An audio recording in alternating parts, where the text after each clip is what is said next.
আজ আমি জঙ্গলের গভীরে একটা বড় মজবুত গাছ বেছে নিলাম। এই এক গাছকেই আমি বানাবো আমার ফুল সার্ভাইভাল ক্যাম্প, যেখানে থাকবে শেল্টার, রান্নাঘর আর বেদিং এরিয়া।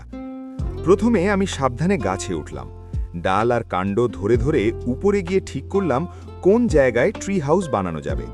তারপর মজবুত কাঠ, বাঁশ আর দড়ি দিয়ে একটা শক্ত প্ল্যাটফর্ম তৈরি করলাম। এটাই হবে আমার ঘরের মেঝে। এরপর বানালাম দড়ির মই, যাতে সহজে গাছে ওঠানামা করা যায়। তারপর শুরু করলাম ঘর বানানোর কাজ। চারপাশে কাঠের ফ্রেম, উপর দিয়ে পাতা আর ডাল দিয়ে ছাউনি। ধীরে ধীরে গাছের উপর আমার সার্ভাইভাল হাউস দাঁড়িয়ে গেল। ঘরের ভেতরে একটা ছোট রান্নার জায়গা তৈরি করলাম। মাটি আর পাথর দিয়ে নিরাপদভাবে আগুন জ্বালানোর স্থান বানালাম। সন্ধে নামতেই আগুন ধরালাম। আগুনের আলোয় ছোট্ট ঘরটা উষ্ণ হয়ে উঠল। তারপর পানি গরম করে চা বানালাম, আর জঙ্গলের শব্দ শুনতে শুনতে ধীরে ধীরে সেই গরম চা খেলাম। রাতের জন্য শুকনো পাতা আর নরম ঘাস দিয়ে একটা বিছানাও বানিয়ে নিলাম। গাছের নিচে একটু দূরে বানালাম সিম্পল বেদিং এরিয়া, যাতে পরিষ্কার হওয়া যায়।